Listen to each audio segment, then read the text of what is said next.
तुम मुझे खून दो मैं तुझे आज़ादी दूंगा।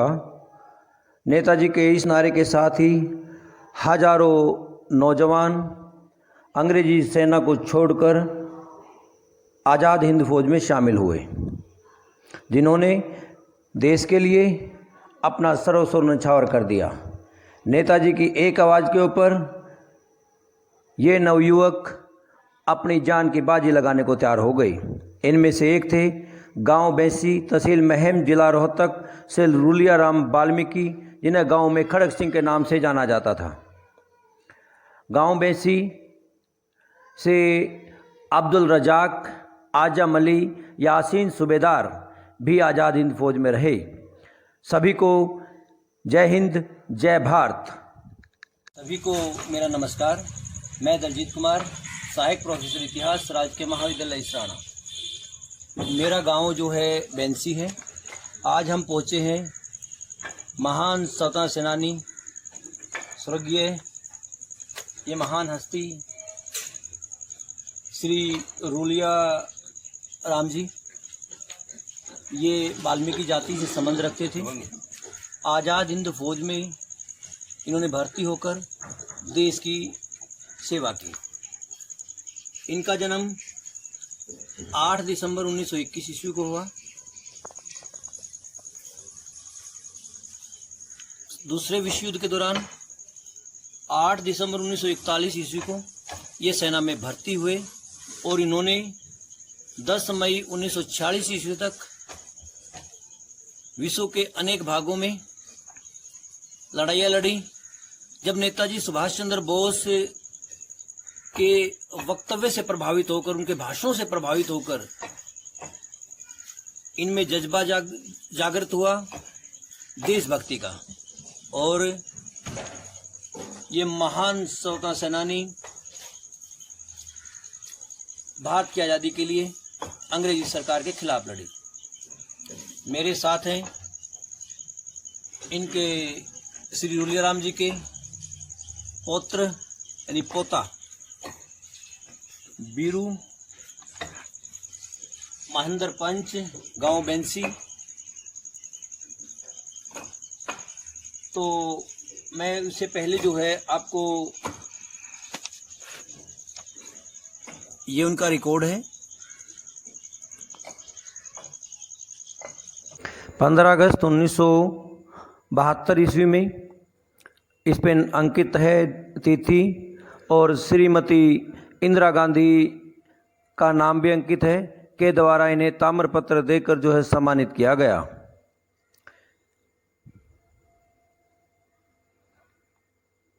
भारतीय राष्ट्रीय कांग्रेस के 100 साल पूरे होने की खुशी में 1985 ईस्वी में, जिस पर इनका नाम भी अंकित है, इनके पिताजी का नाम भी अंकित है, रूलिया राम स्नोब श्री बालूराम, इन्हें ताम्रपत्र देकर सम्मानित किया गया। इसी प्रकार से पूर्व मुख्यमंत्री बंसीलाल के द्वारा 1997 में हरियाणा के मुख्यमंत्री थे, इन्हें फिर सम्मानित किया गया। और जो है गांव बेंसी के अंदर जो है इन्हें बड़ी इज्जत की दृष्टि से देखा जाता था। तो सबसे पहले तो वीरू जी नमस्कार। वीरू जी मेरे क्लास फेलो भी रहे हैं। वीरू जी ये बताइए कि आपके दादाजी जो है आज़ाद हिंद फौज में रहे, इनके पिताजी का क्या नाम था? मेरे दादाजी का नाम हाँ, आपके दादाजी के दादाजी का नाम, पिताजी का नाम? श्री बलूराम जी। उनकी माताजी का नाम कुछ पता है आपको? आपकी दादाजी के माताजी का नाम? मेरे जो दादी थे ना, उसके भी इसका नाम भरपाई जी। तो रूलिया राम जी जो हैं भरपाई देवी जी के नहीं, उनकी धर्मपत्नी थी। उनकी धर्मपत्नी थी। तो रूलिया राम जी की जो धर्मपत्नी थी उनका नाम भरपाई देवी जी था। कितने आपके पिताजी जो हैं, कितने भाई हैं? मेरे पिताजी से एक ही थे। एक था। और उनके जो है कोई बहन वगैरह? उनकी बहन 4 बहनें। तो रूलिया राम जी जो हैं उनके जो एक पुत्र नाम प्रताप सिंह नाम था, अब जो है 2006 में स्वर्गवासी हो चुके हैं। तो वीरू जी ये बताइए आपकी जो है, आप कितने भाई हो? हम 6 भाई। आप 6 भाई हो, एक गुजर गया। एक गुजर गया। आप सबसे बड़े आप हो? हाँ जी। और बहनें? मैंने एक जी। आपको कैसा फील होता है कि एक महान विभूति के घर में जो है आपने जन्म लिया है, तो कैसी फीलिंग आती है आपको? फीलिंग तो सर मैं क्या बताऊँ आपको, जो हमारे परिवार में न देश आज़ाद होने से पहले जो हमारे दादाजी थे वो आज़ाद हिंद फौज में थे। उसके बाद सरकार की तरफ से, देश आज़ाद होने के बाद हमें सरकार की तरफ से कोई भी सहायता न मिली, न तो कोई सर्विस है, न कोई ज़मीन है। हालात जी बहुत ख़राब है।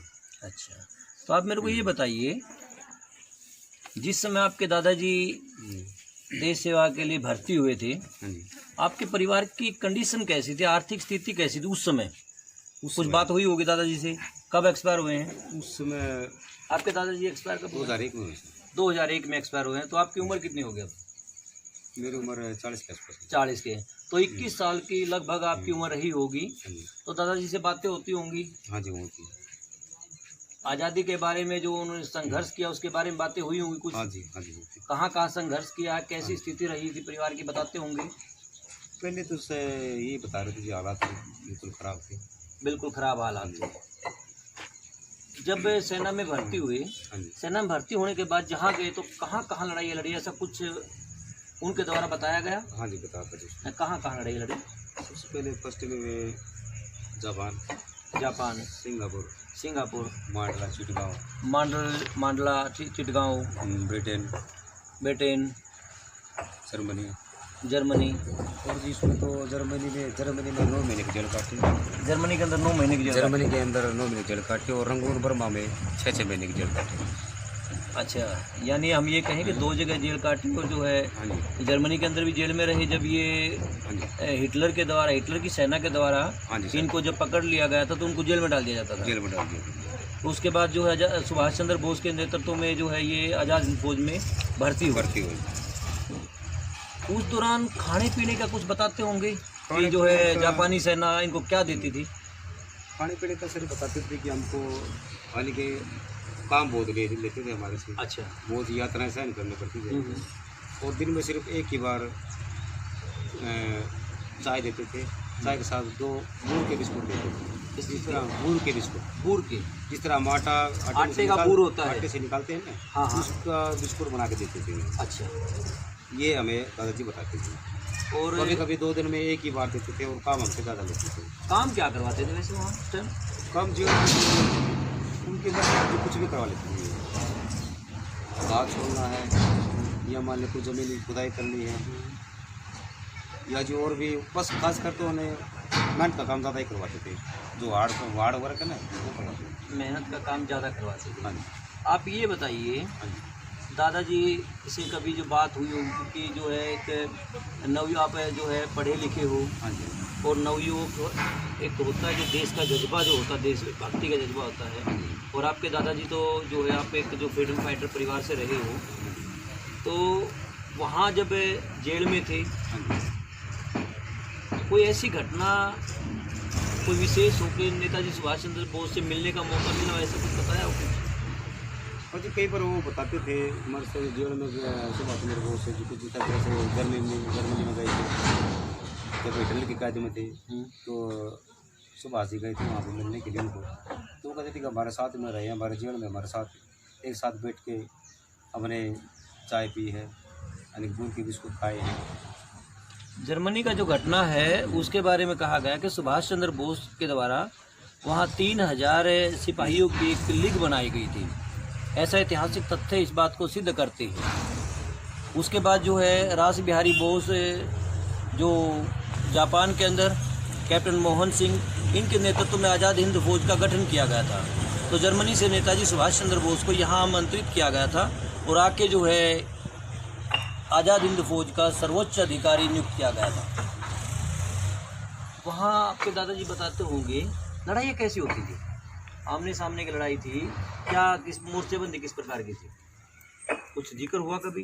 हाँ जी होता था जी। कैसा क्या मतलब मान ले कभी कभी मोर्चे पर भी लड़ाई होती थी। मोर्चा किस प्रकार के होते थे मोर्चे? वैसे मोर्चे में वो बता रहे थे खड़े हो जाते थे खड़े होते थे। और उसके हमारे छुप के मार करते थे।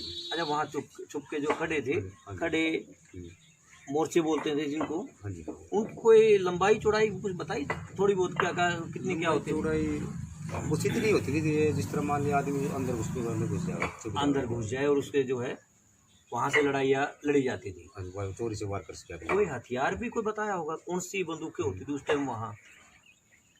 ये जो राइफल होती थी वो। राइफल। हाँ जी। और कोई विशेष हथियार की बात को बताते हो? और कोई विशेष हथियार नहीं है। अच्छा, ये और जो आम बंदूक कहते हैं जी, ये बंदूक कहते हैं। आम बंदूकें। एक भयंकर क्वेश्चन है जो आज भारत के अंदर जातीय व्यवस्था जो बड़े पनप रही है, हाँ जी, हाँ जी। और यह इसका बार बार हम जो है इतिहास में भी जिक्र आता है और प्रेजेंट में भी जिक्र आता हाँ है। जी। जातीय व्यवस्था जो सेना के अंदर कैसी थी, कुछ बात हुई तो वहाँ भेदभाव था या कैसा क्या था? नहीं, भेदभाव वाली बात तो नहीं की। ये अंग्रेजी सेना में थी या सुभाष चंद्र बोस वाली सेना, दोनों के अंदर भेदभाव नहीं था? अंग्रेजी सेना में भी नहीं थी जी। अच्छा। और मान लें जो सुभाष वाले सुभाष चंद्र बोस की सेना में थे, हम्म। वो भी आपसी तालमेल ठीक बना के रखते थे। आपसी तालमेल अच्छा था। अच्छा लगे जी। तो ये वो कहें कि सिर्फ प्रेम ये- से रहते थे। हाँ जी, प्रेम से रहते थे। नेताजी उनको बढ़िया विचार देते थे, नेताजी के विचारों से प्रभावित थे और नेताजी के विचार बहुत बढ़िया थे। और नेताजी को हमारे दादाजी भगवान मानते थे। नेताजी को वो किसी भी भगवान को नहीं मानते थे, दिन रात सिर्फ है नेताजी का नाम भी जपते थे कि हमारा भगवान सिर्फ यही है। अच्छा, तो अब ये बताइए आप, हाँ जी, वहाँ कोई ऐसी घटना घटी हो, कोई ऐसी लड़ाई हुई हो हाँ जी। जिसमें कोई व्यक्ति शहीद हुआ हो, जो किसी के बारे में कभी बात की हो, कभी किसी भी गांव का, कहीं का भी कोई जानकार हो, किसी आदमी का नाम लेते हो कि ये आज़ाद हिंद फौज में फलाना गांव का था, शहीद तो जी बहुत हुए थे, लेकिन किसी का नाम लिया हो? शायद मेरे को पता नहीं है। अच्छा, अच्छा भी हो मैंने। कभी ऐसा कुछ हुआ हो कि उन्होंने बताया हो कि फला जो इस गांव का ये आदमी, किसी आदमी का नाम, वैसे नॉर्मली उनके साथ आज़ाद हिंद फौज में थे, कभी किसी आदमी का नाम लिया हो? कहते थे एक निनाना का था। निंदाड़ा गांव से? हाँ, निनाना गाँव से था। अच्छा। एक शायद मैम का बता रहे थे। फिर एक और वो रिलेशनशिप में था चांग गाँव से। चांग गांव से कुछ नाम याद है? चांग गांव वाले नाम तो जी याद नहीं। वो भी वाल्मीकि समाज से है? हाँ जी, वाल्मीकि समाज से। अच्छा, तो आज़ाद हिंद फौज में जो है चैंग गांव से भी जो है वाल्मीकि समाज है, जो नाम इनको नहीं पता है। और हमारे रिश्तेदारी पड़ते हैं जी। आपकी रिश्तेदारी पड़ती है? हाँ जी, ठीक है। हमारी बुआ बह रखी जो है, अच्छा, आपकी बुआ जो है, उसके घर वाले थे जी। बहुत ज़बरदस्त बात है कि जीजा साला जो है दोनों ही आज़ाद हिंद फौज के अंदर भर्ती हुए और देश की आज़ादी के लिए संघर्ष किया। अब बीरू जी ये बताइए, हाँ जी, जब आपके दादाजी गांव में आए, हाँ जी, जेल काटने के बाद आए, क्योंकि सभी सिपाही जितने भी थे उनको सबको जेल में डाल दिया गया था, हाँ जी। देश आज़ाद नहीं हुआ था उस टाइम, 47 से पहले का वाक़ा है। सर बात ये थी, हमारे दादाजी ने कम से कम 1.5-2 वर्ष में घर पर आए थे और हमारे घर पे लेटर आ गया था हाँ। कि वो जो मेरे दादाजी हैं वे इस दुनिया में नहीं रहे। यानी कि वर्ल्ड वार चल रहा था, विश्व चल रहा था, उसमें वो शहीद हो गए। शहीद हो गए। हाँ, ठीक है। तो जो हमारी दादी भी थी वो भी आई थी, उसको कह रहे थे कि भी उनके घर वाले प्रेशर डाल रहे थे कि दूसरी शादी कर लो, वो तो नहीं थोड़ा रहे। आगे लेना, बताना। वे तो नहीं रहे हैं अभी, अब अपनी दूसरी शादी कर लो। अच्छा। लेकिन मेरे दादी ने ऐसा नहीं किया। वो कहीं कि वो उसको विश्वास था कि वो कहीं ना कहीं जीवित है, वो आएंगे। शायद बता रहे थे कि मेरे को पता है 1.5-2 साल के बाद वे हमारे दादी गांव में आए थे। गांव में आए थे। जब गांव में आए हाँ जी, तो लोगों ने उनको पहचान लिया? हाँ लोगों ने उस टाइम देश आज़ाद हो चुका था जब वो आए? हाँ, उस टाइम देश आज़ाद हो चुका था। देश आज़ादी के बाद जो है हाँ जी। गांव के लोगों ने उनको कितना सम्मान दिया, क्या मतलब क्या सिस्टम रहा? कोई जातिवाद का दंश तो नहीं देखा आपने? नहीं। तो गांव में कितना सम्मान दिया गाँव गया? वालों ने बहुत सम्मान दिया जी। तो वास्तव में जो है मेरा गांव बड़ा ऐतिहासिक गांव है। यहाँ जातिवाद जो है आपको देखने को नहीं मिलता।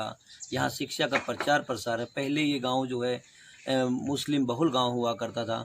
उसके बाद जो है पाकिस्तान से बहुत बड़ी संख्या में जो है यहाँ पंजाबी कम्युनिटी के लोग आए। तो यहाँ गांव के अंदर बड़ा प्यार है, भाईचारा है और एक दूसरे को सम्मान की दृष्टि से देखते हैं। बीरू जी ये बताइए आप, हाँ जी, आपके दादाजी की पेंशन वगैरह क्या थी? जी मेरे दादाजी 2001 में गुजरे थे। हाँ। उस टाइम पे शायद बता रहा हूँ मैं आपको, 4,000 के पास एक पेंशन मिलती थी। और उससे पहले वे 8-9 साल से मैंने ब्रिटिश मिलिट्री में सर्विस की उन्होंने, लेकिन उन्होंने नेताजी के कुछ बातों से प्रभावित होकर या कुछ बातों से प्रभावित होकर उन्होंने वो नौकरी छोड़ दी। उनको दो नौकरी मिलती, दो पेंशन मिलती हाँ, थी? 2 पेंशन मिलती थी उनको।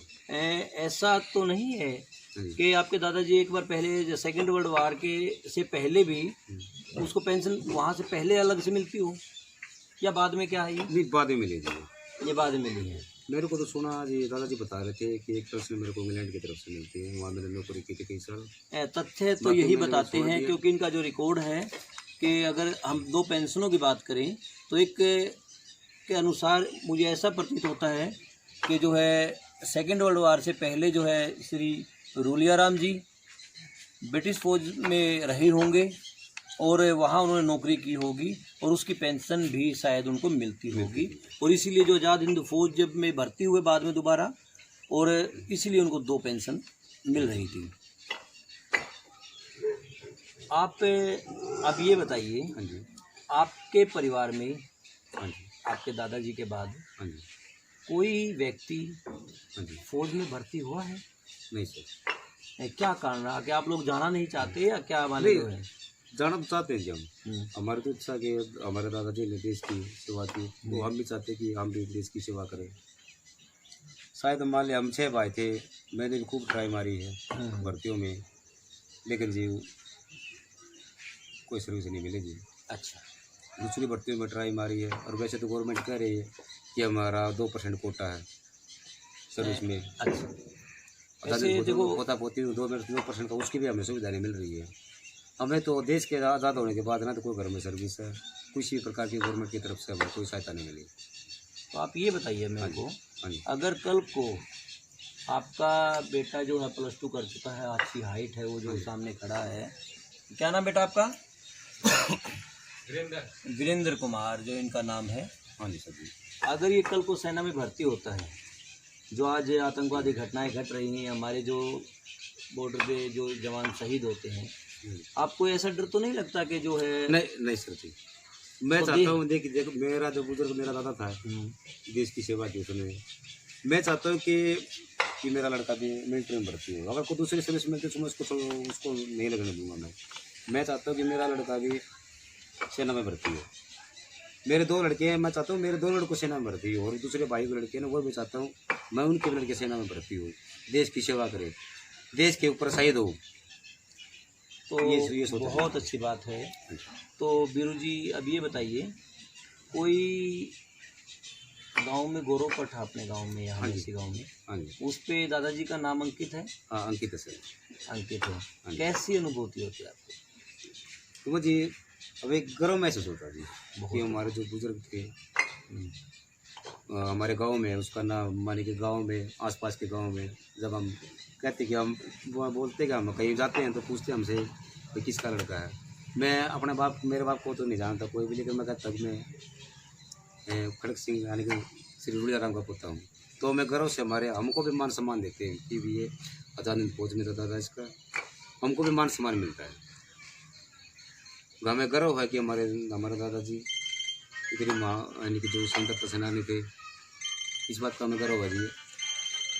एक जो प्रयास जो है हमारे द्वारा किया जा रहा है, इन महापुरुषों को जो इतिहास बन चुके हैं आज, हाँ जी, हाँ जी, जिन्होंने हमारे लिए, इस युवा पीढ़ी के लिए संघर्ष किया, और हमारा प्रयास है कि इतिहास को प्रेजेंट वर्तमान से जोड़कर हाँ जी, और भविष्य के लिए जो संजो कर रखना है, या ये प्रयास जो है हमारे द्वारा किया जा रहा है, हाँ जी। ये प्रयास ठीक है या वैसे टाइम वेस्ट हो रहा है? ठीक है, ठीक है। सही है सर। तो वीरेंद्र जी,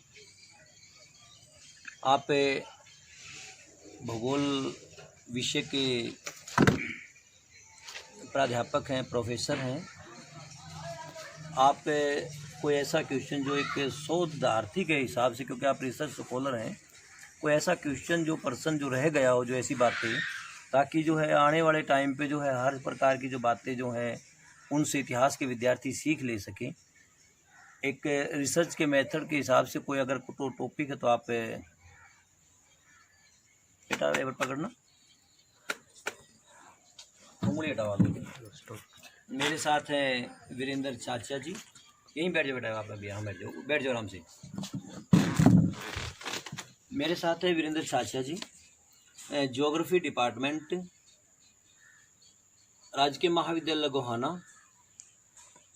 इनका भी स्वागत है और धन्यवाद है कि इन्होंने जो है आकर जो है एक महापुरुष, जो महान हस्ती हुए हैं, एक स्वतंत्र सेनानी हुए हैं, उनके इंटरव्यू लेने में, उनके जो एक डॉक्यूमेंट्री बनाने में हमारी सहायता की।